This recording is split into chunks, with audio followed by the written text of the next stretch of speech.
Vamos meditar na palavra do Senhor, amém? Pega aí então a sua Bíblia, vamos meditar, vamos ouvir a palavra do Senhor, amém? Que está em segundo livro dos Reis, capítulo de número 20.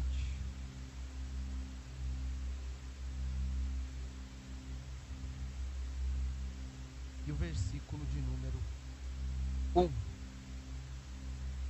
Segundo livro dos Reis, capítulo de número 20. E o versículo é o de número 1. Apenas o número 1. Depois nós vamos seguir a leitura. Segundo livro dos Reis, capítulo de número 20, versículo 1. Todos acharam aí? Quem achou, diga amém. Porque está aqui que vocês falaram que não acharam? Todos acharam, amém? Glória a Deus. Se tiver dificuldade, eu espero, não tem problema. Não vai precisar, agora tem aqui para você. Amém? Diz assim a palavra do Senhor. Por esse tempo, Ezequias adoeceu de uma enfermidade mortal. O profeta Isaías, filho de Amós, foi visitá-lo e lhe disse: assim diz o Senhor, ponha em ordem a sua casa, porque você morrerá, você não vai escapar. Vamos ler mais uma vez? Por esse tempo, Ezequias adoeceu de uma enfermidade mortal. O profeta Isaías, filho de Amós, foi visitá-lo e lhe disse: assim diz o Senhor, ponha em ordem a sua casa, porque você morrerá, você não vai escapar. Amém? Feche os teus olhos aí. Pai, aqui nós estamos diante da tua palavra. Fala conosco, Senhor. Precisamos ouvir, precisamos ser transformados por ela, precisamos receber desse alimento que trabalha o nosso interior, a nossa vida, que nos alinha, Pai, ao teu propósito.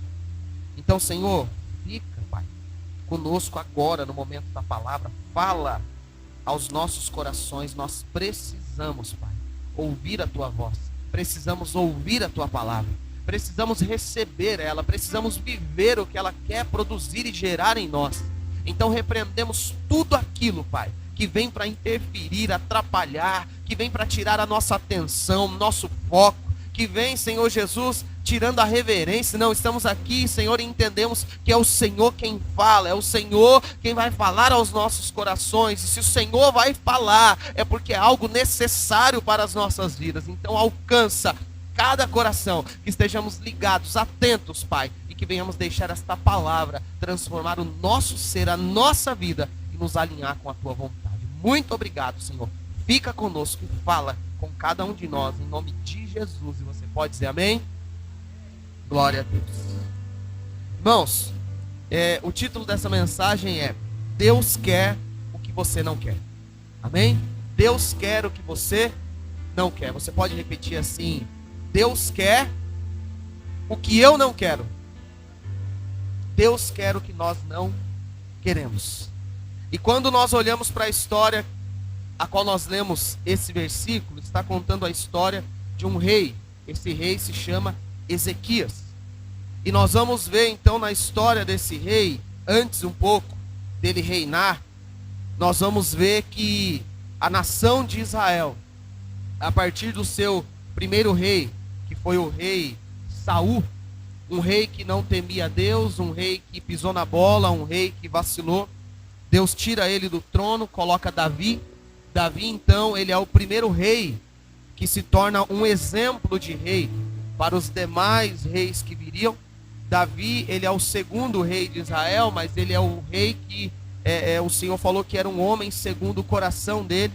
Davi tinha suas falhas, Davi também errou, Davi também pecou, mas ele era tão humilde, tão temente a Deus, que ele se humilhava, que ele se arrependia de modo sincero.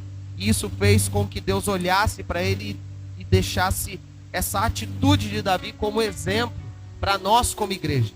Que não importa o quanto nós venhamos errar, que o nosso coração venha a ser sempre um coração disposto a se arrepender verdadeiramente e reconhecer que só Deus é poderoso e capaz de nos conduzir nesse caminho. Davi, ele foi um rei exemplo. Ele foi um rei que agradou a Deus. E nós vamos ver então que na sequência desses reinados, nós vamos ver Salomão reinar depois de Davi, que era o filho dele.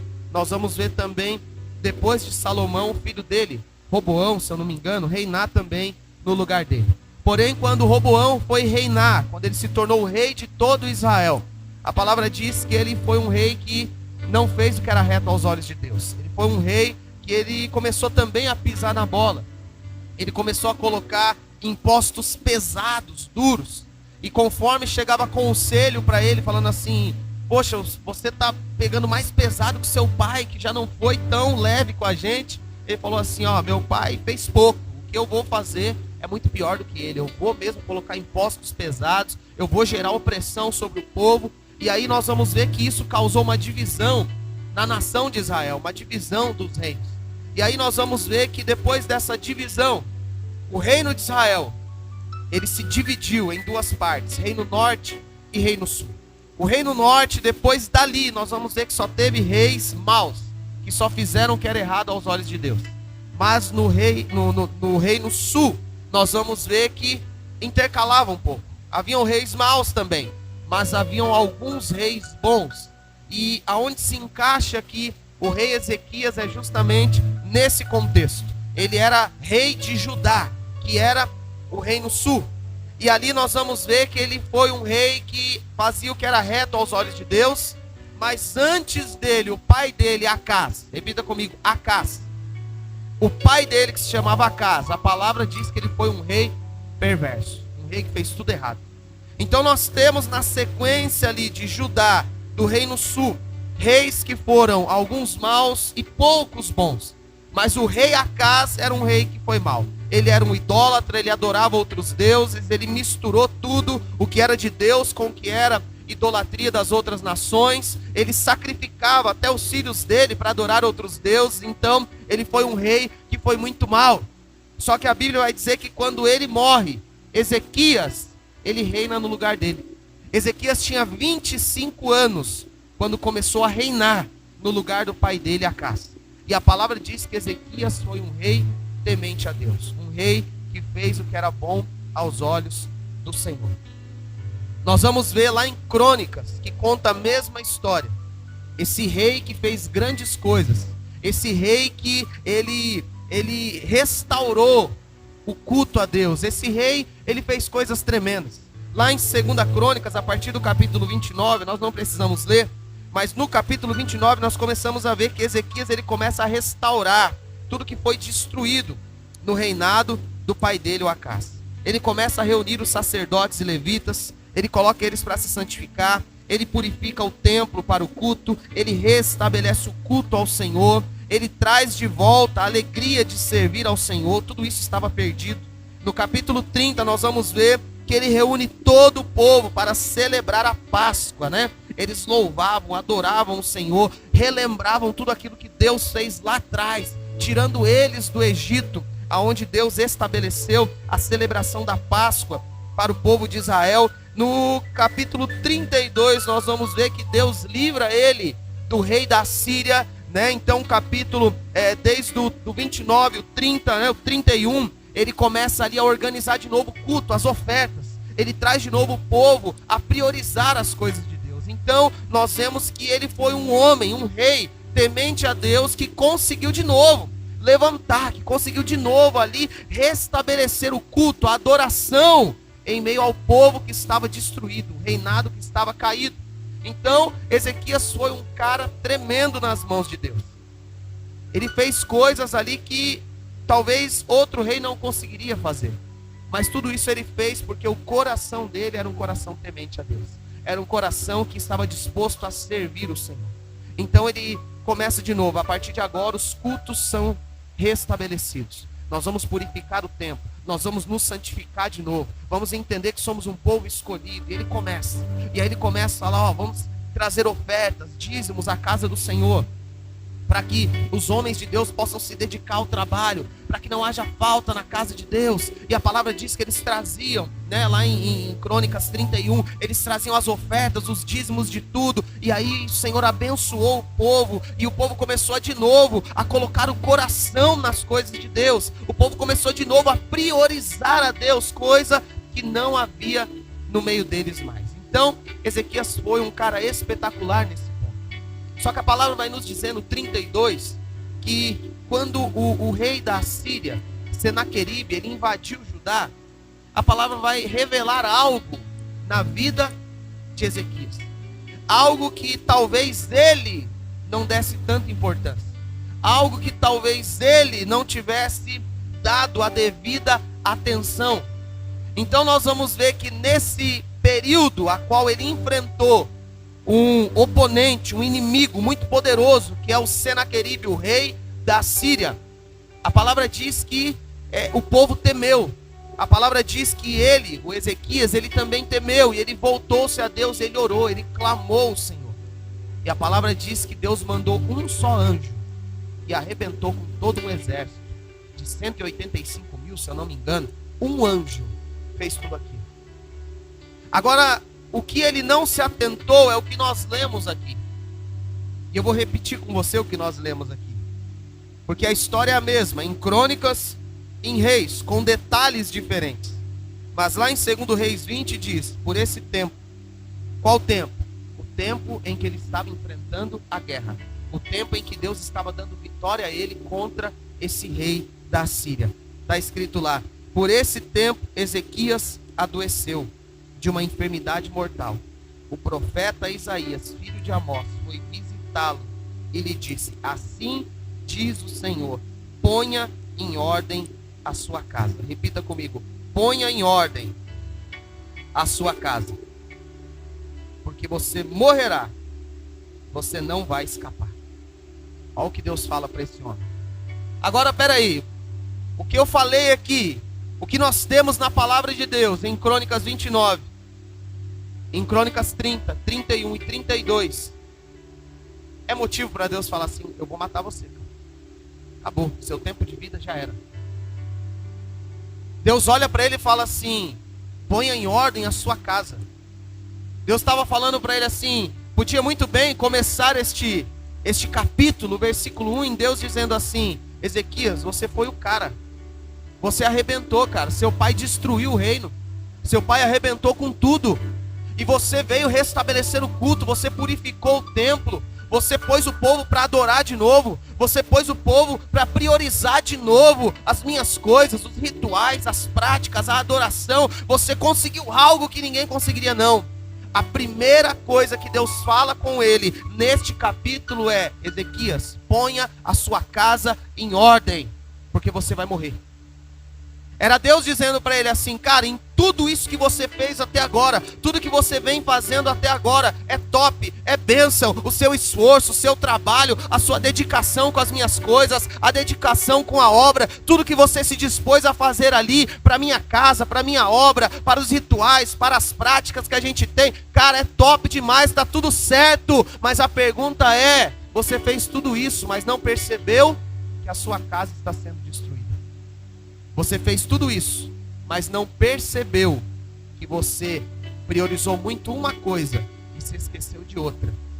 Mas agora eu quero te lembrar, se você não corrigir isso, eu estou dizendo, você vai morrer. Você não tem tempo mais para corrigir, então corre. Corre corrigir aquilo que está fora do lugar. Corre resolver aquilo que ainda não está resolvido. Irmãos, o que Deus quer falar conosco nessa manhã é, não importa o quanto você está fazendo de certo e de bom. Deus sempre vai olhar para aquilo que ainda precisa ser feito. Deus sempre vai olhar para aquilo que Ele ainda quer e requer de cada um de nós. Sabe qual é o nosso maior problema e defeito? É que nós temos a sensação, conforme nós fazemos muito para Deus, sabe aquele esforço que a gente tem de fazer o que Deus pôs na nossa mão, sabe aquele empenho, aquela dedicação, que é necessário ter. Isso aí não é crítica, isso aí tem que ter. Se você se diz um cristão, você deve ser um cristão empenhado, dedicado, procurando algo no reino para ser feito. não se acomodar. Ezequias era um cara que buscava e falava: Senhor, o que precisa fazer? Restaurar o templo aqui, purificar ele, fazer os cultos de novo, ordenar de novo tudo que está desordenado, então vamos fazer. Era um cara de pôr a mão na massa, gente. Ele ia e fazia. Só que ele não estava atento àquilo que Deus queria que ele fizesse e ele não estava fazendo. Esse é o nosso maior problema. Nós trabalhamos com compensação. E o que é isso? Se eu estou pregando, está tudo certo. As demais coisas, Deus releva, Ele perdoa. Você acha que Deus vai se preocupar?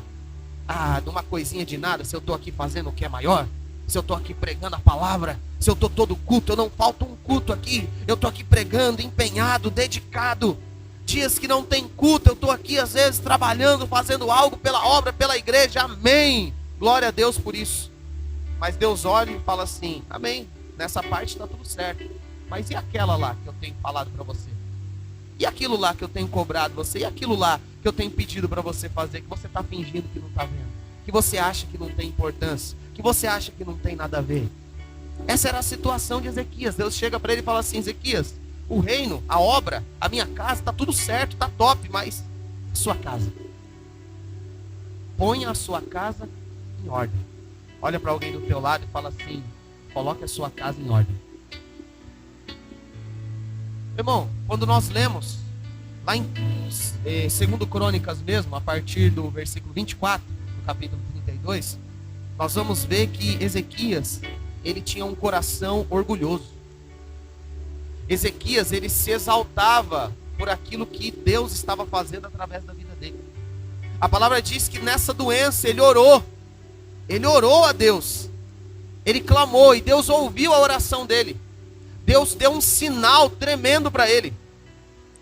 Ele foi curado desse mal, mas ainda assim a palavra diz que o coração dele continuou orgulhoso, exaltado, a ponto de Deus chamar de novo a atenção dele, a ponto de Deus fazer algo de novo ali para ele entender. E a palavra diz que ele então se humilhou, porque ele entendeu que ele estava sobressaindo muito naquilo que Deus estava fazendo pela vida dele. Então nós vamos ver que o problema dele era o orgulho. Era um cara orgulhoso. Era um cara que nós vamos ler aqui na palavra, se você acompanhar, aqui mesmo onde nós lemos, em 2 Reis capítulo 20, se você ler até o final, você vai ver que ele era tão orgulhoso que depois que ele recebeu a cura do Senhor, alguns mensageiros da Babilônia foram lá levar cartas para ele, souberam que ele estava doente, falou assim: vamos lá. Claro, com outras intenções, mas Ezequias estava tão orgulhoso, tão insensível que ele não percebeu. E a palavra diz que os babilônicos, um povo inimigo de Deus, um povo que futuramente arrebentou com Judá, na qual ele era rei. Não era ele rei na época, mas ele fez parte também disso. Nós vamos ver que ele abre as portas da casa dele. Ele mostra todos os tesouros que ele tinha. Ele se orgulhava. Imagina aqueles mensageiros lá da Babilônia chegando com uma carta, uns presentes, falando assim: rapaz, você estava doente, você estava mal, né? O rei de lá mandou a gente vir aqui trazer essas cartas para você, aqui, né? Essas cartas de conforto, aqui parabenizando por você se recuperar, né? Te desejando boa sorte, um presentinho para você. E aí talvez eles entregaram a carta, o presente, falou assim: ó, tudo certo então, boa recuperação aí, que Deus, né, te abençoe, conjecturando, e saíram. Mas quando eles saíram: peraí, vocês nem entraram em casa, vocês nem viram o que eu tenho aqui. E a palavra diz que ele começa a mostrar tudo que ele tinha lá dentro. Ele mostra todos os tesouros que ele tinha, as armas que ele tinha, tudo que ele tinha de valor ele mostrou. Aí a palavra vai dizer que depois que eles foram embora, o profeta Isaías vai até lá e fala assim: rapaz, quem que eram esses daí? Eram os mensageiros da Babilônia. E o que eles queriam? Eles vieram aqui trazer uma carta, uns presentes, né? Souberam que eu me recuperei aí, que Deus me curou e tudo mais. E o que eles estavam fazendo aí dentro? Não, eu chamei eles para mostrar tudo que eu tinha aqui para eles. Aí imediatamente Isaías fala para ele assim: rapaz, porque você fez isso, daqui um tempo eles vão vir aqui, a nação da Babilônia vai tomar todo esse lugar, vai destruir Judá, vai levar muitos filhos cativos aqui, muitos que estarão aqui serão levados como escravos para lá. Por causa do que você fez, o profeta fala para ele, Deus vai entregar Judá nas mãos do inimigo, nas mãos dos babilônicos. E os seus filhos, olha o que o profeta falou, que Deus fala para ele, e os seus filhos, eles vão ser levados cativos para lá. Aí ele pergunta, o rei, ele pergunta assim, mas quando que isso vai acontecer? Ele fala, é daqui muito tempo. A palavra diz que Deus, quando curou ele, deu 15 anos de vida para ele. Então ele entendeu que tudo isso que iria acontecer não era dentro dos 15 anos que ele estava reinando. E olha o que ele fala assim, boa é essa palavra, porque enquanto eu estiver reinando, nada disso vai acontecer. Conjecturando, o que ele estava dizendo? Que se lasque quem vir depois. Meus filhos, os outros reis. Se não é agora, meu amigo, tá tudo certo, tá tudo bem. Se eu não vou sofrer, tá tudo certinho, não tem problema nenhum.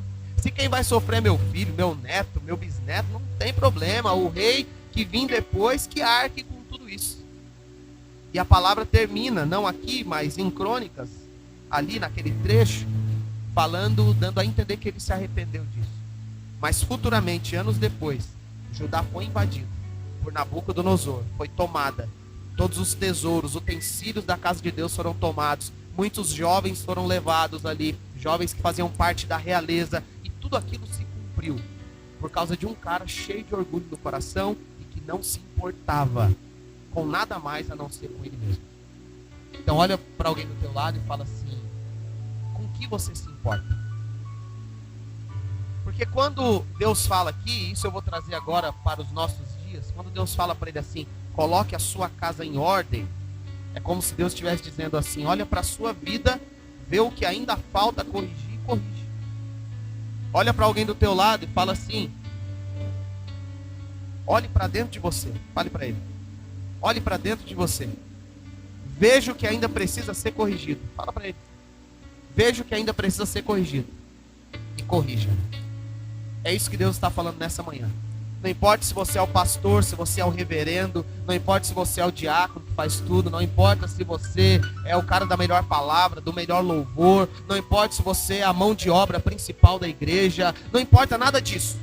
Porque Deus não está interessado naquilo que nós estamos fazendo. Ele nos recompensa pelo que fazemos, sim, Deus é justo. Ele olha para nós e vê o que temos feito, sim, Ele olha. Mas Deus está olhando muito mais por aquilo que nós não estamos fazendo do que aquilo que nós temos feito.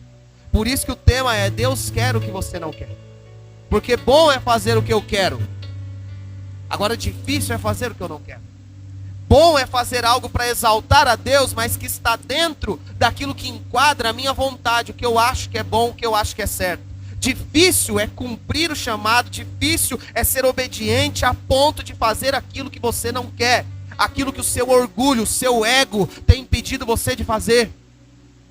Sabe, quando Deus manda para ele, põe a sua casa em ordem, ele está dizendo, esquece um pouco tudo que você fez até aqui e começa a dar atenção àquilo que você tem deixado de lado, aquilo que você tem jogado para baixo do tapete. Meu irmão, Deus se importa com as pequenas coisas, nós nos importamos com as grandes, Deus se importa com as pequenas. Nós damos valor para as grandes coisas, Deus vai valorizar as pequenas coisas. Nós vamos valorizar aquilo que todo mundo vê, aquilo que todo mundo sabe. Deus vai sempre valorizar aquilo que só Ele e eu vemos e sabemos. Agora a pergunta é, o que está aí dentro de você? O que está aí dentro da sua casa? O que está aí dentro da tua vida que você está fazendo ou deixando de fazer, que não está agradando a Deus? Talvez a igreja olhe para mim, para você e bata palma falando assim, meu Deus, é excepcional. A dedicação, o empenho, aquilo que faz, aquilo que busca, mas Deus está olhando e falando assim, ó, tem um negocinho na casa aí que precisa ser corrigido, cara. Tem um negocinho na sua vida aí que ninguém está vendo, mas eu requero de você. Então põe a sua casa em ordem. Já imaginou se essa palavra fosse para nós? Já imaginou se Deus chegasse e falasse assim, coloca essa área da tua vida em ordem, porque você vai morrer? E você não vai viver, não tem jeito, ponto final. Foi o que Deus falou para o camarada. Ele orou, Deus teve misericórdia e deu 15 anos de vida para ele. Mas imagine só Deus chegando hoje falando para mim e para você. Você vai falar assim, mas Deus, olha o tanto que eu tenho feito. Deus vai olhar e vai falar assim, eu não quero saber o que você tem feito. Eu quero saber o que você vai fazer com o que eu estou te mostrando, com o que eu estou pedindo para você. É isso que eu quero. É esse pecadinho, é essa situaçãozinha aí Porque, meu irmão, vamos exemplificar aqui a importância das pequenas coisas. Um exemplo que eu ouvi e eu achei top demais. Para você que fala que Deus não se importa com isso aí que você acha que não tem importância. Perdoar, aceitar perdão, pedir perdão, deixar o meu coração. Não, varão, pode deixar. Vale, é só um exemplo mesmo. Obrigado. Aqui é só o exemplo da garrafinha que eu vou usar. Para você ver como Deus olha. Deus não olha da maneira que nós olhamos. Deus olha da maneira que é única dele. Ele quer que nós aprendamos a enxergar da maneira dele. Estou aqui com a garrafa de água, já tomei quase tudo. Mas essa garrafa cheia, ela tem, cadê? Normalmente é 510, né? Deixa eu ver se não mudaram aqui o trem. Vamos exemplificar aqui. 510 ml. 500 ml de água. Quem já tomou uma garrafinha dessa? Nem todo mundo, né? Um dia a gente abençoa você com uma garrafinha. Eu creio que você já tomou uma garrafinha de água dessa. Talvez toda, talvez metade. Tem uns brutos aí que já abre logo aquela de 1,5 e manda para dentro. Eu fazia isso antes. Quando eu trabalhava no mercado, já pegava logo uma garrafa de 1,5 e tomava ela no dia. Agora, se você tiver com sede mesmo, isso aqui você consegue tomar, sim ou não? Amém. Vai ser bom tomar na hora que está com sede, sim ou não? Amém. E se eu pegar essa garrafa cheia, no momento que você tiver com a maior sede, pegar um conta-gota e ali no bueiro, aonde tem uma fossa, pegar uma gota da fossa do bueiro e pingar dentro dessa garrafa de 500 ml de água, você vai tomar? Não? Por quê? Tem muito mais água aqui do que uma gota. Quantas gotas será que não tem? O rapaz fez até o cálculo lá. Não sei se é 1.000 e tantas gotas de água que tem uma garrafinha dessa. Mas é só uma. Irmão, vamos supor que tenha 2.000 gotas dentro de uma garrafa dessa. Um exemplo. 2.000 com uma. É diferença ou não é? Então por que a gente não toma? Por que se pegarmos 2.000 gotas de água limpa, pura, e colocarmos uma gota de água de poça aqui dentro, você não quer tomar? Por quê? Por quê? Por que nós não tomamos? Porque nesse momento nós damos importância aos detalhes. Nesse momento nós damos importância às pequenas coisas. Deus tem olhado para a nossa vida e enxergado uma garrafinha de 500 ml com 2.000 gotas limpas. E a gente está se orgulhando por isso. Mas Deus olha nessa manhã e fala assim: tem uma gotinha de fossa aí. Tem uma gotinha de fossa. Mas está tudo bem, Deus, está tudo bem? Vamos fazer o teste agora. Quem toma? Eu pego agora, eu saio, eu paro o culto. Para ver o corajoso, a corajosa. Meu irmão, se para nós isso tem todo o valor, imagina para Deus que é perfeito. Se nós, sujos, imperfeitos, pecadores, nos importamos com uma gotinha suja no meio de 2.000 limpas, imagine Deus quando olha para a minha e para a sua vida. Será que o que você tem feito realmente não tem importância? Será que o que você tem deixado de fazer, será que realmente isso não tem importância? Nessa manhã Deus nos colocou aqui para dizer: coloque a casa em ordem. Perdoe quem você tem que perdoar. Peça perdão para quem você tem que pedir perdão. Coloque o seu coração de novo limpo e puro na presença do Senhor. Pastor, mas nós somos pecadores, somos falhos. A Bíblia diz que nós somos pecadores. Sim, meu irmão, a Bíblia diz que nós somos pecadores, mas não fomos chamar para permanecer no pecado quando nós identificamos ele. Sabe o que é o pecado que Deus releva? O que Deus releva é o pecado que a gente não sabe que está pecando. Esse é o que Deus releva. Tá? Então, a palavra diz que Deus não leva em consideração o tempo da ignorância. Então, se você faz algo de modo ignorante, sem você saber, sem você entender que aquilo é pecado, tranquilo, Deus está olhando para aquilo e sabe que você ainda não tem consciência que aquilo é errado. A partir do momento que você tem consciência de que o que você está fazendo é errado e fere a justiça de Deus, imediatamente, agora Deus vai olhar e vai te cobrar. E aí então, o seu pecado agora, ele não é não visto por Deus, ele é visto. E Deus espera que você olhe para ele, corrija ele, limpe ele, seja ali, se arrependa por ele, para que você possa ser perdoado. Então, meu irmão, não tem pecadinho que possa escapar dos olhos do nosso Senhor. A questão é, nós estamos aqui todo culto. Por quê? Para entendermos o que é e o que não é. Como que uma pessoa inconsciente do que é pecado se torna consciente? Pela palavra do Senhor. Pelo que nós fazemos aqui todo culto. Nós estamos aqui adorando a Ele, exaltando a Ele, mas aprendendo também o que o Senhor quer de nós. Então nessa manhã, a palavra de Deus para todos nós é: tire os olhos do que você já fez até aqui e olhe para aquilo que você não fez. Deus está olhando para o que você não fez. Deus está olhando para o que você não está querendo fazer. Deus quer o que você não quer. Deus quer o que eu não quero. Agora a questão é: você vai ceder ou você vai continuar lutando? Você vai continuar igual esse rei que no final ali de uma história tão linda permaneceu orgulhoso, permaneceu soberbo, que não se importou com o que podia acontecer depois, mas só olhava para ele? Nessa manhã, meu irmão, é manhã de ceia. Ceia é o que? É comunhão. Ceia é momento de nós examinarmos a nossa vida. E tem pessoas aqui com pequenas gotas sujas no coração. Tem pessoas aqui com pequenas coisas que estão entranhadas dentro delas, precisando serem limpas, purificadas, porque Deus requer isso de nós.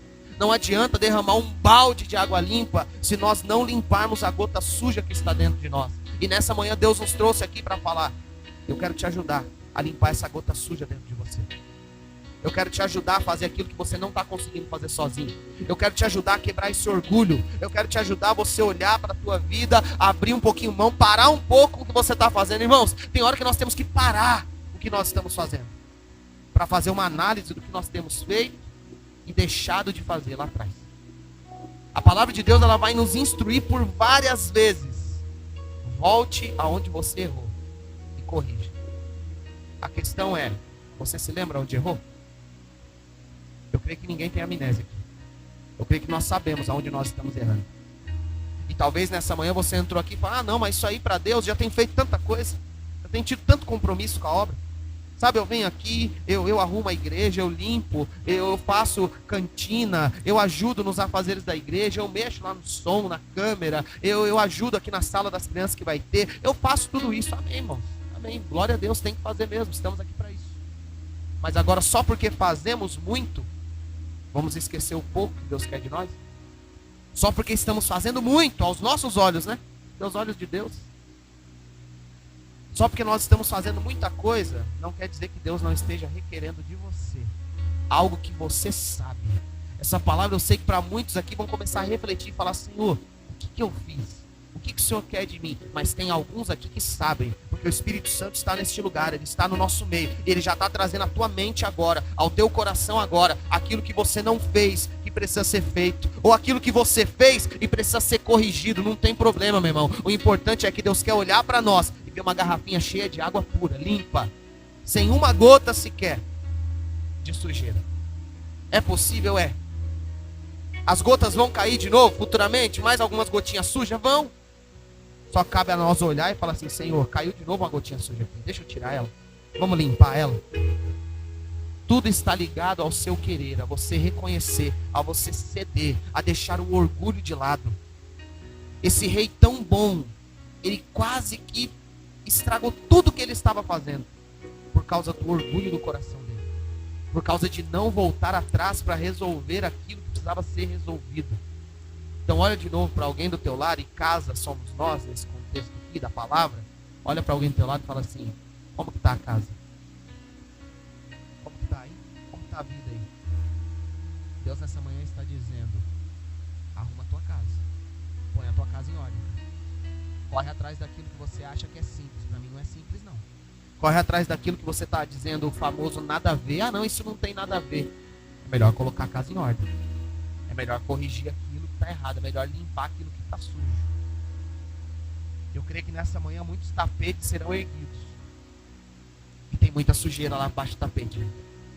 Nós temos o péssimo hábito de jogar muita coisa para baixo do tapete, mas nessa manhã o Espírito Santo vai dar uma sacudida nesse tapete, o poeirão vai subir, você vai espirrar igual eu, que quando tem um pó eu já espirro para todo lado, mas isso vai sarar a sua vida. Você não tem ideia do que fazer os detalhes que Deus quer muda e transforma a nossa vida. Você não tem ideia do que Deus faz. Você não tem ideia no mundo espiritual o resultado que tem de nós fazermos os detalhes que Deus tem requerido de nós. E nessa manhã Deus requer detalhes. Nessa manhã é a gota que você acha que não tem problema, é essa que Deus está querendo de mim, de você. Amém? Fica de pé.